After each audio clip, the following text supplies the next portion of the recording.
Welcome back mga kabady.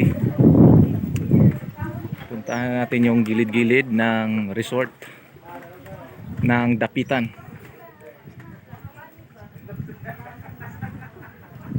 Napakaganda. Doon sa unahan, hindi pa natapos yung ginagawang fish pond.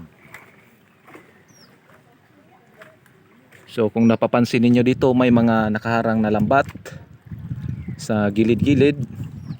Yan. Talagang pinay-preserve nila itong mga kabady, itong area na to. At salamat din sa ating mga kaibigang nasa government, ang DENR. Talagang nami-maintain nila dito sa Dapitan ang kanilang tourist spot.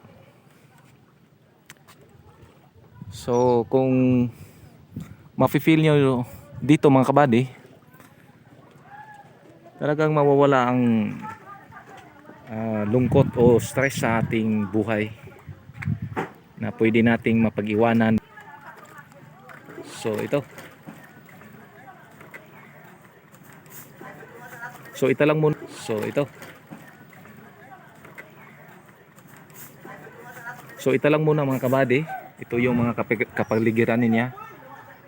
Yung katabi, yung nasa harap natin, mga bundok. So ito. So isusulit namin ng mga kabady ang aming pagtutur dito, at sana nag-enjoy kayo sa ating kunting coverage mga kabady. God bless sa inyong lahat.